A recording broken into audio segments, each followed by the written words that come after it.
Hola amigos, ¿cómo están? Bienvenidos a una edición más de su canal favorito, Mariachi Clothing Company.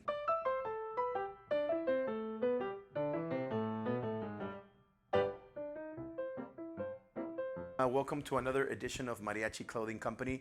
Today we are going to learn about el ritmo del son, and unlike what the title says, which is 10 exercises for developing the correct son sound and son rhythm, I lied to you. It's actually gonna be 9 exercises, but 10 looks a lot better on that thumbnail. The way that you can help support and sponsor us is by clicking the subscribe button, hitting the notification bell, and by telling all your friends about our channel. If you need anything for mariachi, you will see clips down below that will take you to our store. We do have a store, and any support that you could provide us through there will be gladly appreciated. Okay, so now we're going to start with the rhythm for sones. El son jalisciense es un ritmo muy delicado. It's you guys that if you're watching this, it's because you know and you want to get better at playing sones. And again, you should judge yourself from the previous day, not to how other people play or how I play. Don't judge yourself based on how the great mariachi player from whatever mariachi that you look up to plays, but rather whether you're better than you were the day before or not. If you're not better than you were before, then you need to change your habits. Now that that's said, now let's get started. As we go through these exercises, you are going to find the written version of the exercise somewhere around here. I have no idea where the editor is going to put it, but just know that somewhere on the screen you are going to find the written version of the exercises. We are also going to include a PDF link on the comments below so you can download it, print it out, and then just at home practice at your leisure. This is not a practice track, unfortunately. Later on we're going to do practice tracks and things like that. This is just a quick instructional video on how to use these exercises that I wrote to facilitate your development of the son rhythm. So exercise number 1. El golpe para abajo. Super sencillo. It's like the basic golpe. All of these are recommended to be done with a metronome. Because of editing purposes, we are not going to use a metronome for this track. So if my time is not the same, my apologies. I am not a clock. I'm not a metronome. Pero se tienen que hacer en casa con metrónomo. Exercise number 1 is going to be in 3/4 time. And it's going to be golpes para abajo. And that's it. You can start however slow you'd like, however fast you'd like. The important thing is that you keep a log and you keep track of what speed you're playing at. And you can also start speeding it up and keep track of, okay, si me salió bonito, me salió feo, me salió however. Start writing notes of how you're practicing and how you guys are doing in your daily practice. Exercise 1, golpes para abajo. So it's 3/4 times, so it's 1, 2, 3, 1, 2, 3.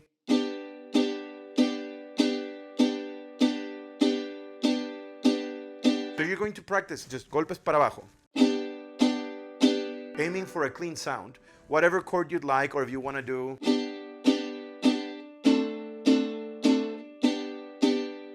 I don't know why I keep looking when I change my chords. Don't do that. It's a bad habit that I have. But the whole point is that you can use this exercise if your speed, if you're like, ay, ya, está muy rápido.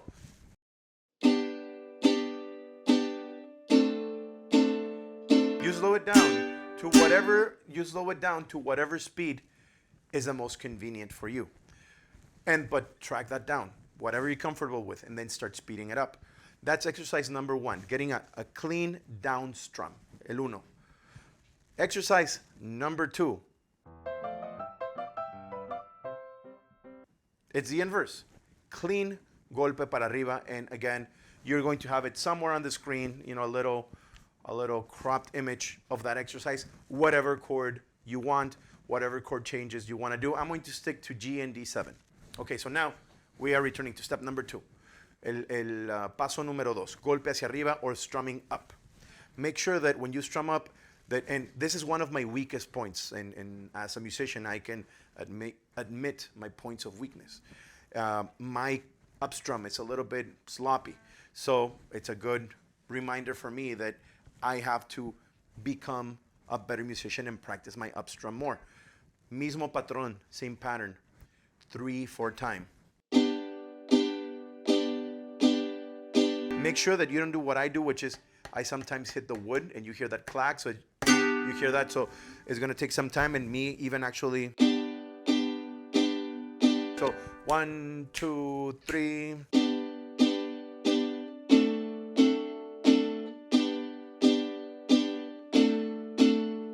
And it's just that. Practice it until you have it. Until you have it at a faster speed. I would recommend maybe about 120 beats per minute until you get it to that speed. And then you can move on to the next one. You can do it again. Single chord or changing chords. 1, 2, 3.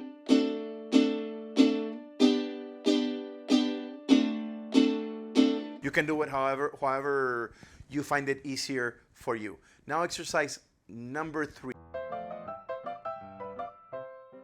Right now, the next exercise that I have is based on eighth notes. And it's a very simple exercise. It's just down, up, down, up, down, up. If you're struggling with the timing, I recommend that you clap your rhythm. So I'm going to put my vihuela down. The down, up rhythm, 2 eighth notes, o 2 corcheas, yo digo la palabra marcho y lo aplaudo. 1, 2, 3, marcho, marcho, marcho, marcho, marcho, marcho. I recommend that you do that with a metronome.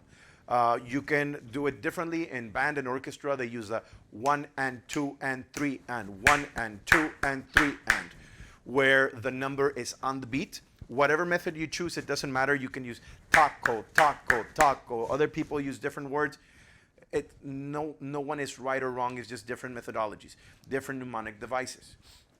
So when you do it, the important thing is that your accent is on the beat. Marcho, marcho, marcho. Taco, taco, 1 and 2 and 3 and, that it's on that first clap. That's the important thing for timing with exercise.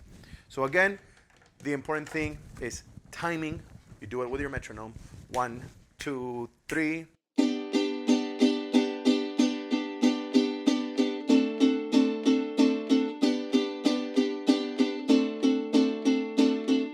Hasta parece que estoy enojado, todo bien serio tocando. So have fun with this as you speed up.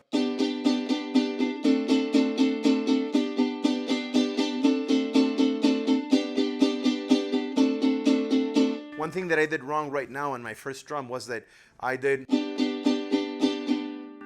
played with open strings while I was changing chords. Make sure that you don't do that.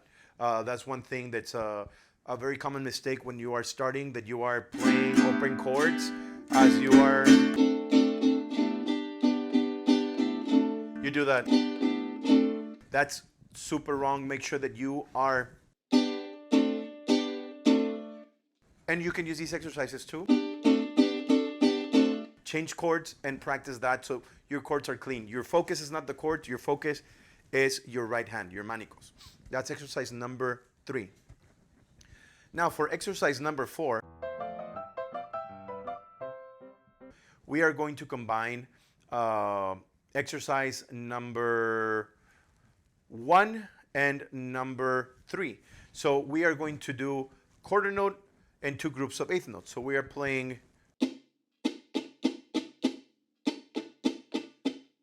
So down, down, up, and again, you will have the written music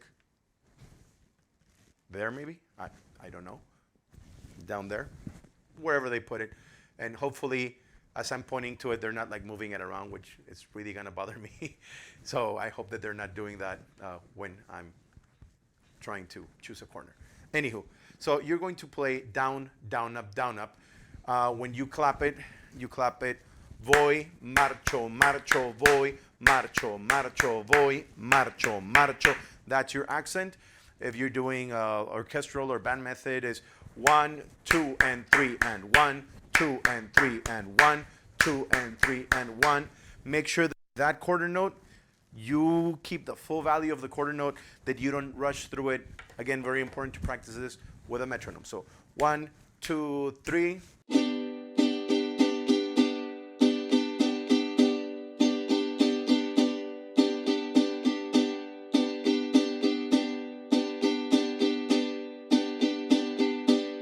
And that's all you do. And then again, you can practice doing it with different chords.